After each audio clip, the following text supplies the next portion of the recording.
Hey, good morning, everybody. Welcome to Energy Impacts Podcast. I'm your host, David Blackman. I'm glad to have everyone today, and we have a bang up show for you today. My special guest is David Malpass, who is had a long career in government and is an outstanding economist, well respected economist. He has a former head of the World Bank Group and has served in pretty high level appointed positions across three different presidencies here in his career. And David, how are you today? Hi, David. Good to be with you. And I read your stuff on Daily Caller. My wife's president of Daily Caller News Yes. Foundation. So it's really good to connect with you. And I like the range of the issues that you handle. These are really important. Thanks. Well, thank you. I see you all the time on Fox Business. I have Fox and CNBC streaming on my TV every morning, and you're on there frequently. I always turn the sound up when I see your face. It's always great information. And yes, Adele is one of my many bosses in my current part of latter phase of my career as a writer, and she's wonderful. It's been a real blessing for me to be able to write for the Daily Caller. So before we go into Q&A, we got a lot of stuff to talk about the Trump and Xi Jinping trade deal and rare earths and Bill Gates and just all kinds of stuff. Before we get into it, though, just give folks a brief primer on your background and your career in government, which is, like I said, really impressive. Well, thanks for having me on. So I started really in business. So I was a physics major in college, and then did work for a steel company in Portland, Oregon. And so I'm really interested in manufacturing and in things that allow the U.S. to be successful within its economy. I came to Washington in 1984 as part of the Reagan Revolution, which was to strengthen the economy in a variety of ways. So through good fortune, I was able to work on a bunch of things that, for example, the tax bill in 1986, some of the trade legislation, some of the energy push that was done in the Reagan years. And then I worked a lot on Latin America, which actually is very interesting from an energy perspective all across the region, underutilized resources, if we want to think of it that way. And then I went to Wall Street with Bear Stearns from 1993 onward, stayed in Wall Street activities, which means financial markets. So that means stocks and bonds and new issuance around the world, all the way through until the Trump revolution. So in 2016, I started working on the campaign, and then was after President Trump won in November of 2016, I became the Treasury Undersecretary for International Affairs, which was consistent with a lot of the stuff I've been doing over the years, a lot of activity globally. And then in 2019, I became president of the World Bank and through 2023. So I do a lot of work with countries. We can talk about that. And with energy, I'm on the board of some energy companies. I'm really interested in expanding the energy of the U.S. and of the world. So that's really where my perspective is. So back to you. Thanks. Well, fantastic. I mean, it's just such an extraordinary background with and it's so relevant to everything happening in the world today. We've, of course, overnight, President Trump met with Xi Jinping out in South Korea, I guess around midnight, our time here in America. And, after a few hours came out, announced they've agreed to this framework that had been essentially agreed to, I believe, on Sunday, with very few changes to that, I think. And for the U.S., it looks like one of the main benefits, and maybe the biggest, most important benefit out of it, is we get a 1-year suspension of China's latest efforts to crack down on global trade related to rare earth minerals and the products made from them, the high magnitude magnets and the computer chips that are made with them. Um, what are your views? One thing that concerns me is I don't believe yet we haven't seen confirmation of this agreement from the Chinese side, and that concerns me a little bit, but it's often delayed. What are your views on it? Do you believe it's a firm agreement that China will follow through for, and what do you think it means for the United States? I I think it's a firm framework, and it does move forward the ball with the 1 year breathing room on rare earths. Also, very important, the fentanyl reduction Yes. that China's committing to. It's done that before, but this is good to see this really implemented. China has some capability to enforce that within China.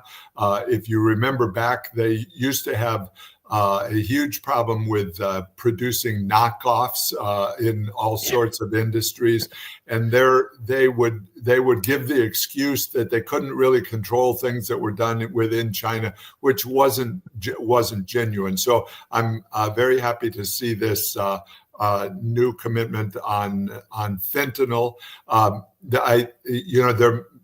There may be more things still coming out. You mentioned the TikTok deal, and I think there's the need for progress on that one. Yeah. Then what we are looking at then is a higher tariff environment for the world, and especially for China, that will persist, but without this flashpoint of the rare earths, at least for a year. So that takes us very much to the supply chains, U.S. creation of supply chains that are alternative to the dependence that we have now on China. I think there will also probably be a lot of orders from China. I don't know what they'll do on soybeans. That was an issue in 2017 and 2018 when I was the Treasury negotiator for those issues, because China has the ability to move orders around and buy a lot of things from the U.S. in order to lock in a deal. So is China on the soybean thing? We kind of chuckle about soybeans, because it's soybeans, but it's actually a pretty important element of international trade, isn't it, between the U.S. and China, and for our farmers here in the United States? For sure it is. It's a big, valuable foodstuff. It's an area where the U.S. has competitive advantage. It's a way of exchanging value, which I think is really important. And one of the things that President Trump has emphasized is the need to have more balance within the trade relationship. So, and that part of that is China simply buying more things from the U.S., recognizing that that's of importance to the U.S. We should note, you mentioned when this deal, so President Trump, there he is in Korea at midnight U.S. time. He's changed his internal time clock and is representing the country after. Think of the work that they've done, a week-long trip through Asia. Oh, no. Heavy lifting at each one. I've worked for a lot of leaders over the years, and he's got to be one of the most energetic. Despite forget the age. At any age, this would be I know. a huge lift, and so I'm happy to see that progressing. And if you think about it, country by country, from Malaysia and from Japan, without any big glitches that I've seen, typically on a trade, on a trip like that's so long, there would be mistakes made along the way, things that don't go well. But from what I can tell, everything's gone pretty smoothly, which I think is good by itself. And that's a tribute not just to the president, who's just, he's just amazing in the amount of energy he has. It's really unprecedented. What a disaster this would be had they just tried to get Joe Biden through one of those countries, much less you go through some of the most important emerging economies on the face of the earth: Malaysia, Cambodia, Thailand. Then you go to Japan, an economic powerhouse in its own right. All of that before you get to Xi Jinping. And it really is extraordinary. The people, I think, really don't appreciate the incredible amount of staff work up front that goes in to making those engagements a success. And Trump, of course, is great in these kinds of bilateral meetings, but the upfront work is just extraordinary. And this administration is really amazing, the high quality of that kind of action that we really don't see a lot reported about in the media, do we? That's right. I had to overlap in the Biden administration with President Biden and with his cabinet, and the contrast is huge. In those, there were two problems. One is the lack of energy. So, and that was very notable at, for example, the G7 summit that occurred in Hiroshima, Japan, in 2023. The lack of energy, but then also the U.S. policy prescriptions that were very much couched in the idea of globalism, that the U.S. wants to be friends with everybody in the world and give them what they want, and so that dominated the Biden years, and I think that's part of what's having to be repaired at this time. You've given so much away that there's a hard negotiation to get things back on a better track. That shows up in these with Japan and South Korea, the new investment that they're going to put into the U.S. Looking back, you might say, well, that should have been going on all along. These are countries that are friends of the U.S. that recognize the value of our market, and so why are they not investing into the U.S.? Well, that's getting corrected with big new investments from them. It really is extraordinary. And tracking back to rare earths for a moment, one of my pet peeves, and you did overlap into the Biden administration and were there in 2021 at the World Bank when the administration, Joe Biden made a speech in June of that year talking specifically about the problem and the unsustainability of America's dependence on these Chinese dominated supply chains specific to rare earth and other critical energy minerals. And in that speech, he promised a whole of government effort to reshore and friendshore those supply chains, like we see the Trump administration trying to do now, scrambling around feverishly, making all of these deals with Australia and buying an equity interest in MP materials and doing all these things that you can do in the short term to kind of prop up our ability to get the rare earths we need for the Pentagon, at least. But what I have yet to be able to identify, and I talked to Doomberg about this last week, who you may be familiar with. He's an economist. It's actually a group of economists who post anonymously on Substack. I have not been able to identify a single concrete action the Biden administration took in the following 3 years related to that whole of government effort that actually improved the situation for the United States. And I think if anyone who I can talk to would be aware of such actions, it would probably be you. And I just wonder if if you're aware of anything that actually happened after that speech. I'll have to think for a little bit on that. Well, but I surprised you with that. I'm sorry. Let me explain why that might not have happened. Within the Biden administration, there was this giant conflict between climate and sustainability. And so if you think about rare earths, many parts of that supply chain are going to be challenging from the carbon emissions standpoint and the permitting standpoint. Over and over, the U.S. has the problem that say the progressive side looks at a permit and says, but either not in my backyard or not in my state, and it leaves the U.S. dependent on others. So I think they never resolved that. Remember the the core issue for that administration was the idea of global warming being an existential threat.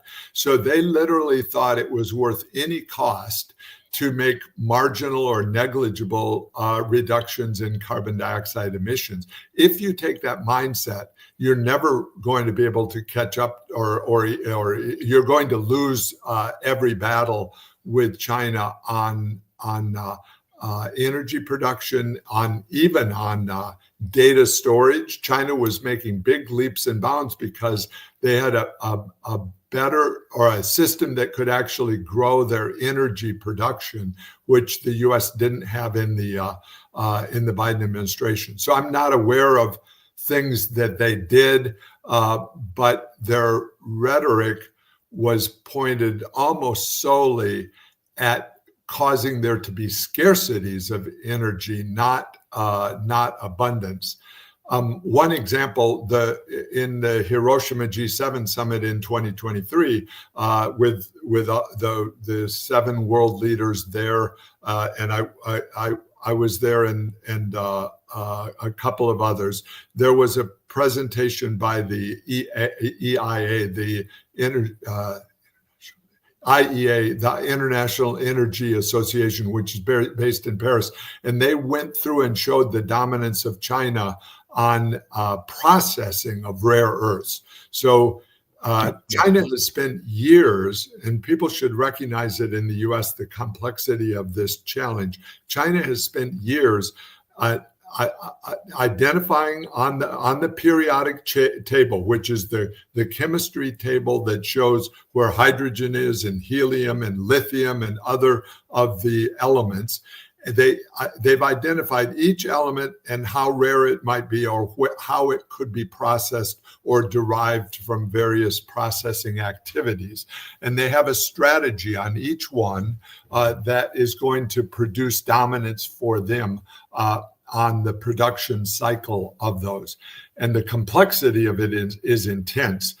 Even if you take copper as an example, the U.S. has largely lost the ability to do any part of the copper processing cycle. So we end up with some fabricators in the U.S. that are dependent on importing of copper, but not having the ability to actually make copper in the U.S. And just think about that one. This is not a rare earth. This is a common earth, but the U.S. has lost the capability in that area. You have to mine it. You have to concentrate it. You have to then, which means enrich the ore to some 30%. Then you go up another step with more complex processing, almost none of which is done in the U.S. anymore, to get it to a reasonable concentrate that it can be shipped around. And then you have final steps that really refine it into the type of pure copper that's needed for manufacturing capabilities. So that's just one. And if you did that times 100, which you need to in order to find the various rare earths, the U.S. has a lot of work to develop the capabilities. We have to do work in permitting. We have to do work in manufacturing skills and engineering skills. I'm affiliated with Purdue University, which has the biggest engineering school in the country by far, and to get the people trained even in high school to have the vocational skills to run machine tools is right now not part of our schooling system, whereas it's a mainstream part of China's whole education structure to develop young people with skills to do manufacturing.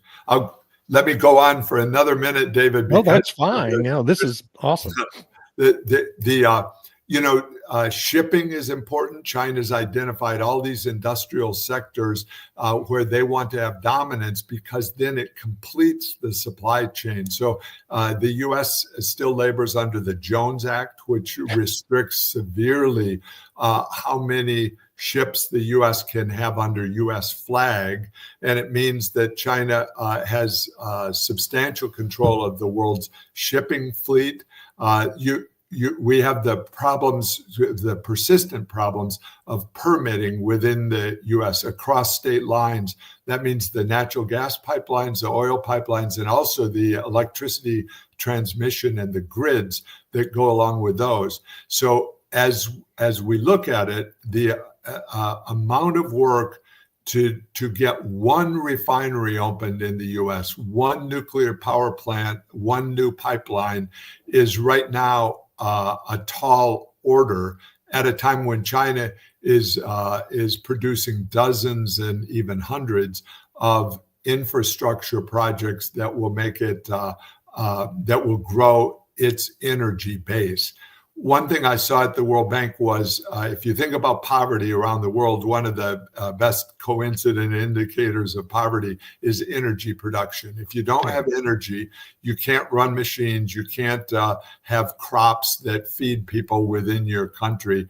And so one of the huge problems facing development is the lack of growth of energy production, but some part of which is blocked by climate regulations, whereas China just breaks through that and grows its energy production. I don't want to sound unhopeful. The U.S. is by far the world's biggest economy, the strongest economy, the most nimble economy.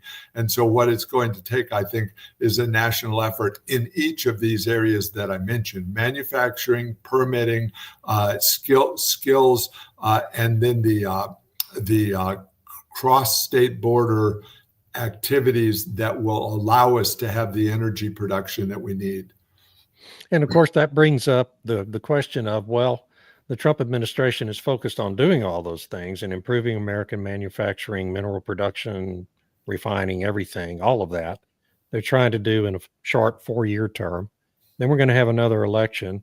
And if a Democrat gets elected, Kamala Harris or whoever, Gavin Newsom, they're going to come in and reverse all of that and go back to the climate agenda, which brings me to the question of Bill Gates and his announcement, I guess it was Tuesday, that he's changing his philosophy a little bit on climate change and whether or not it really is this existential threat that the Biden administration put so much political capital into trying to convince us all it was. And now he's focused on what people like me have been talking about for many years is we ought to be investing all these trillions of dollars in mitigation and dealing with a warming climate instead of trying to use carbon dioxide, plant food in the atmosphere as some sort of thermostat for the global atmosphere. I wonder what your view is on Mr. Gates's seeming change of direction here. I was very happy to see it, of course. Yeah. And wouldn't it be good if we saw Antonio Guterres, the head of the United Nations, say this, or John Kerry or Al Gore comment on Bill Gates and the logic that Bill Gates is laying out. Whatever people think about the warming of the planet and also the role of carbon dioxide within it, what was so harmful in the climate fanaticism that was going on is they didn't care at all about the cost or about the opportunity cost. So let me go through both of those. And I tried to champion from the World Bank the idea that we should take both into account. One is the direct cost, meaning if what you're saying is that you want to shut down electric power grids and be more environmentally sustainable with solar panels, have you actually calculated how many solar panels you're going to need to buy from China in order to accomplish that goal? And the answer was no calculation at all. The logic of the world up through President Trump coming in was that no cost is too high if it can be labeled climate friendly. And so then you'd say, well, does that mean $1 trillion isn't too high? No. What about $3 trillion? Was that too high? No, because if it's an existential threat, then their almost literal meaning was that it would be worth having people starve in many parts of the world in order to address climate change. So Bill Gates is confronting that head on and say, we can't do that irrationality. And then the other part of this is what I call the opportunity cost, meaning if you have $1 billion to spend and you want to do good for people in the world, would it be better to grow food for them that's cheaper, or would you rather grow food that's more expensive because because you're offsetting the carbon credits with hydropower in some other parts of the world? And so this gets into a real challenge for people to say, describe the project that you're talking about, and is it the best use of limited resources? And of course, I presented that as a concept in Glasgow, in the Glasgow United Nations Summit. I forget, in 2021 or 22. Yeah, that was 22, wasn't it? Yeah, 22, and that was they objected strenuously to the idea that there should be any consideration of opportunity costs. So this is what's now embedded in the World Bank, that 45% of their spending has to go to climate spending. And you say, wait a minute now, might it be better to have it go to child nutrition or child education or to disease eradication? And the answer is no, we want it to be dedicated to climate because the European shareholders want it to go that way, and the Biden administration, of course. And so to get out of this, I think, is also going to take a lot of work from U.S. leadership, and it helps to have Bill Gates on board with that. Well, it certainly does, and hopefully, more people will get on board with it. I noticed that yesterday, a day after Mr. Gates made his announcement to have that piece published, Wood Mackenzie, one of the big energy consulting firms, came out with a new study that's really kind of focused on we need a shift to mitigation and adoption rather than trying to prevent global warming. And this morning, I can't remember where I saw it, but there was a report that the COP30 agenda is now going to be more focused on adaptation and mitigation than it is on preventing global warming. So it's apparently Mr. Gates was kind of the, well, actually, you were well ahead of him, right, at the World Bank. But at least now they're coming around. It seems there's a general shift in the narrative now is what I'm trying to get to. And so much of this has been driven by these globalist narratives, right? That's right. And so then you get into, okay, what concrete changes that will outlast the current administration? One of the flashpoints is windmills. So windmills are made in China. They're very costly. Unclear how long they work. One of the tricks that's done within the climate spending space is to overestimate how much power and overestimate the useful life of things. So if you make an electric bus, you claim that it's going to last for 30 years, and in reality, they last for 5 years, and then they 7 maybe. Repair shop. So are there any changes going on in the analysis of the impacts? Has the United Nations changed in any way its studies? The United Nations produces the foundational work in climate change, where they talk about what needs to be done to stop the world from increasing temperature by 1.5%, or 1.5 degrees centigrade. They used to talk about 2 degrees centigrade, and then they're always tinkering with the numbers, but with the underlying point that no amount of spending is too much in order to confront this goal. So I'm skeptical that they will change their tune. We see in Europe them pausing. There's this European framework for forget what it's called, triple D. Europe is still going forward with CS3D, yeah. CS3D with mandates that are really expensive on companies. I saw Volkswagen's earnings this morning, very negative, because Volkswagen had become one of the greener companies. It's been a failure from a market standpoint. And so it will take them years to dig out of the losses and to rebrand, not rebrand, redesign their products so that they're sensible. And you saw all the criticism over the years of Toyota because it made the engineering point that whatever your goals are, that hybrid makes more sense than electric vehicles. And so they're now doing much better than the others because they had the engineering, I think, more carefully done from the beginning. They weren't virtue signaling. They were saying, look, as engineers, this is the best we can do in terms of a vehicle. So now they've got the hot selling models, whereas Volkswagen is falling behind along with Germany. Germany really is stuck a lot in the idea that they can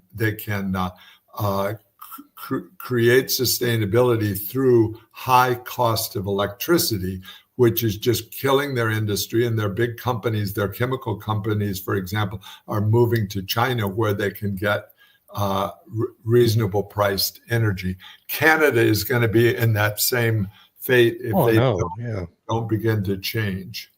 Are you worried about? I'm very concerned about the same kind of thing with Ford and GM. They've lost so many billions of dollars with all these huge investments in infrastructure to make these electric vehicles that are, now falling out of favor. The subsidies are gone, and they're going to be faced, I think, at least. But I don't know as much about it as you do, obviously. But it appears, from my view, that they're going to be faced with the same kind of problem these German companies are faced with. They've invested so much in this that it's going to come close to corporate ruination now.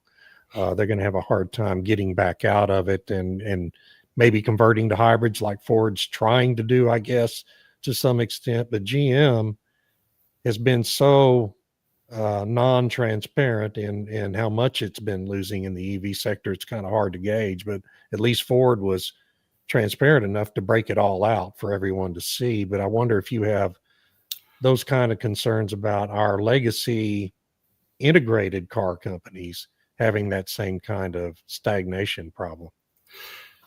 Of course, concerns about that. And I can't get inside their financials to know which parts they've written off already, and then they're redesigning their product brands. If we go back in history, remember in the 60s and 70s, the U.S. auto companies were feeling like they were invincible. And the Japanese invented better ways to do their cars and took a huge portion of the market share. And it was very hard for the U.S. companies to recover from that. So we may be in some part of that. We saw in the 80s the companies that were that turned out to be unsuccessful were the ones that spent a lot of their money on lobbying rather than on product design. So notable in that was Kodak, of course. They had big Washington presence, but then lost their advantage in that case to Japanese camera makers, and so we can wonder where big sectors of the U.S. economy will go, having made mistakes in their investments. And I do think over and over again, you see U.S. companies being able to reinvent themselves into something new after they realize the mistakes. But it comes at a huge cost. Think about IBM. They made mistakes by not going into databases. They thought that every company should have an engineer running their computer, not people. And so then they fell behind. and they had to try to reinvent themselves, and eventually they did as a consulting firm rather than, or I don't know what they style themselves as now. So I think, creative destruction is an important positive part of the U.S. Industrial landscape. What we need to do now, though, is figure out how we can have stronger supply chains for things that are national security focused or that will be products of the future. And that means direct head-to-head competition with China, who has a lead in certain areas. We have a big lead in areas, but they certainly do in manufacturing and critical materials. So how do we recapture that and then find new products, yet more new products to gain ground? So we've been given, I guess I'm going to assume that the U.S. and China will both follow through on this trade framework and say, we've got a 1-year reprieve now on rare earth minerals, at least from this most recent crackdown by China. So that leaves a little breathing room for Chris Wright and Doug Burgum and the leaders in the Trump administration continue to make these kinds of commercial agreements that they've done with MP Materials in Australia, and are looking at Greenland and, some other opportunities to fringe shore these supply chains.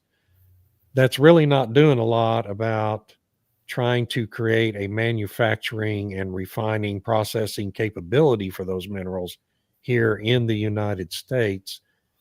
Do you think we can make significant progress in just 1 year, in case we can't extend that agreement at the end of that period?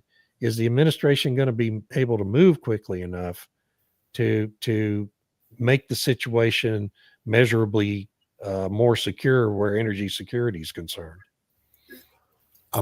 I don't know how the administration is thinking about this. 1 year is, and so my view, 1 year is not enough. That we're talking about a long effort, meaning a 10-year, 20-year effort.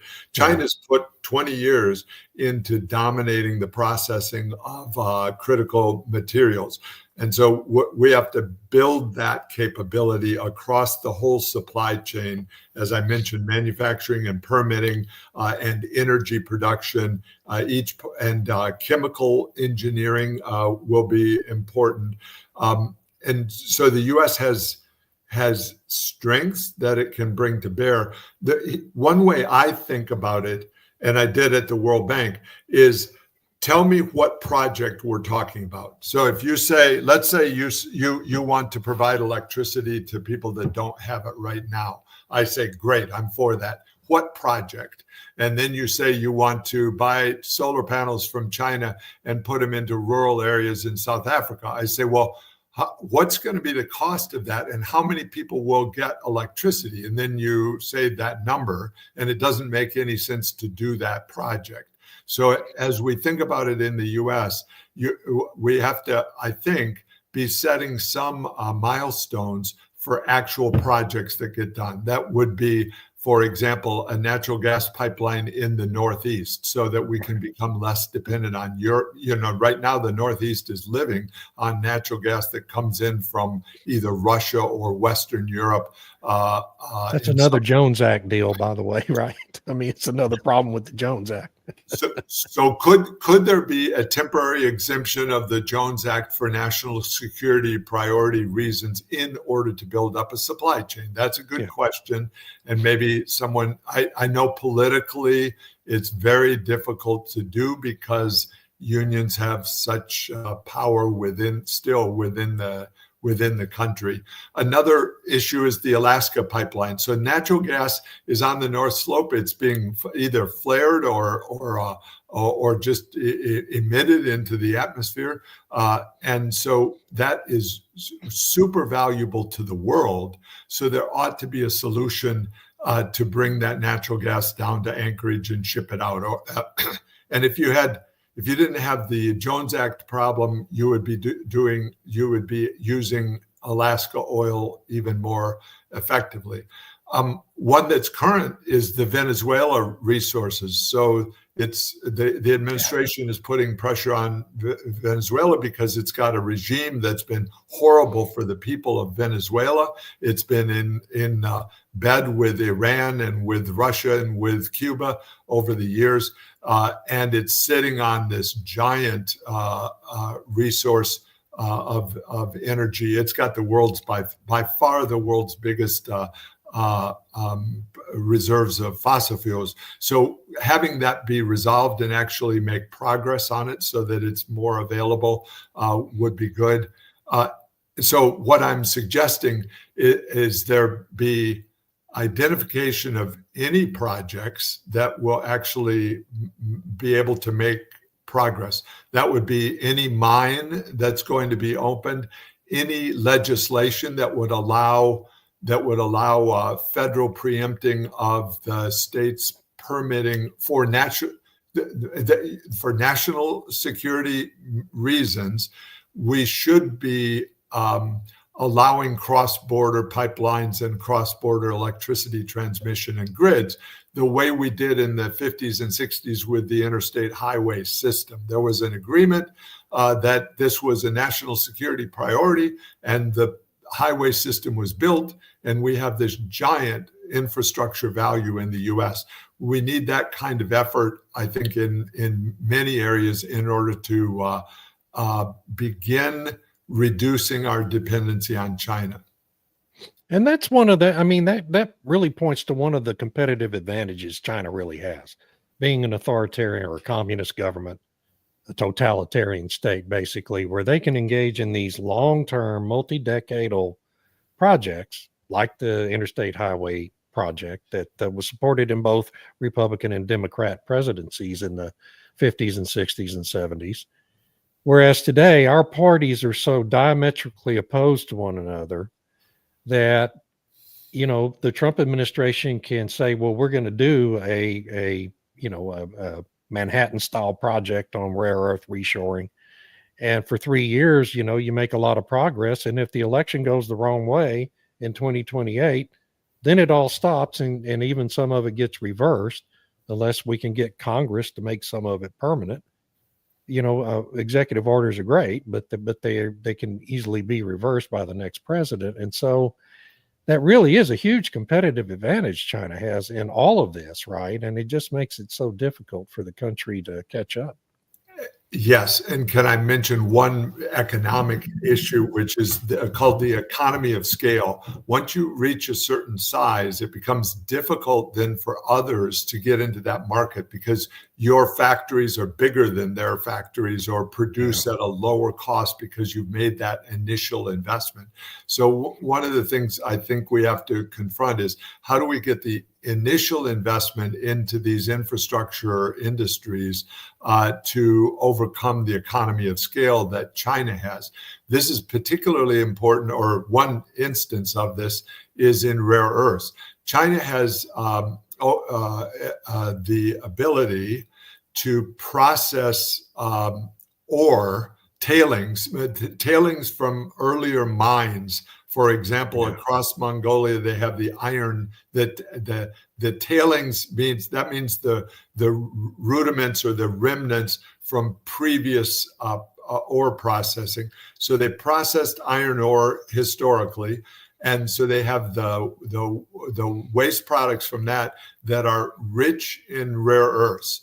And so once the U.S. starts making a given type of mineral or element, China has the ability to cut the price of that. So one of the things I've thought that we should be looking at is contracts where you're able to trigger the offtake based on price. It's called a price triggered offtake agreement, where you say that if no one else will buy this, we, the U.S. government, will buy this product, and that protects them from predatory monopoly power by the Chinese producers. Without that, I think it's hard to get the private sector to do these investments. Yeah, and that's a big key. You know, these things, one of the big reasons why major energy projects in America can take decades, you know, from concept to first production, is raising the capital to get it done, in addition to the interminable permitting processes. It became, for, you know, due to ESG mainly, and we can talk about BlackRock and State Street and these ESG investment firms that kind of discriminated against these kinds of projects for years, and are now kind of having a change of heart now that they realize, well, we're going to need to do this stuff. But it really set back all energy development, not just oil and gas, but every form of real energy development in the United States for a full decade, you know, just because of the ESG obsession. Do you see that? You know, it feels like at least BlackRock and some of the other firms are having a change of heart on that. Are you seeing that, or is it all just kind of hot air? The private sector will go with the flow of the politics. So they're correctly reading the politics and seeing that it's going to last at least another 2 or 3 years. So then they go with that flow. And so, but I think they would be willing to go back the other direction if that's the way the flow goes. So this gets us into how persuasively do people argue at the elite level? So Bill Gates, it's great to have him on. Has he called Al Gore and said, you know, I've rethought this and we've been really wrong, and we are going to have to rethink our process? Yeah, one of our commenters earlier, let's see here, said that Bill Gates is making the pivot to make more money on his next scam. You know, Yeah. there always is a profit motive, it seems, with It- Mr. Gates, and maybe he's trying to keep that to himself. Well, one good, he's probably got his finger in a lot of different ways to make profit, but one is he really has been thinking about nuclear power for quite a while. So it will be interesting to see if he can actually get a reactor started within the private sector. Nuclear power over time is going to be a very important part of this world energy mix. China's heavily in the lead. France is bidding on contracts. The U.S. is way behind, and so the U.S. military, I think, has some opportunities to try to start reactors within their permitting authority. Permits are going to be a big part of this solution or this problem. And so the military has some ability to cut through it. You know, the Navy obviously has run nuclear reactors without any notable failures, or almost none, for 50 years, lots of reactors. And so the power generated by those is gigantic. One ship can run whole cities of power, one nuclear reactor on a ship, because they're so efficient. And so if some part of that can be designed and harnessed, this is going to be an important part of the solution. And I think Bill Gates has been, I know he's been looking for ways to get this done through the permitting process and the science. I mean, it's not a minor concept of how do you cool the reactor? Are there new techniques to do that? Can you get them approved by the federal government regulatory agencies? That'll be, I hope people will identify critical paths for the U.S. to become less dependent on China. And one of those critical paths is nuclear power. One of the positive things, and I know I'm kind of all over the place in this, and I apologize, but these things pop into my head. One of the positive things that's happened from the AI data center explosion that we're having is that these big tech companies have gone about identifying opportunities to restart mothballed nuclear plants like 3 Mile Island's Unit 1. And here this week we saw is it Google? I think it's Google working with a power generator in Indiana, I believe it is, to restart or to finish out an already permitted, partially constructed nuclear facility that got mothballed in 2019. That is 2 or 3 years from being able to be completed and up and running. So there have been a few of those kinds of opportunities sitting around the country, and I'm sure there are probably others as well. Not a large number of them, but at least we're seeing those kinds of things happening thanks to the AI data center deal, and that's going to be such a huge driver of energy demand here in the coming years. It's really, are you optimistic we're going to be able to meet the demands of the data center industry here in the next few years? That because they're making profit, they'll meet their demand one way or the other, drawing. But the opportunity cost is there.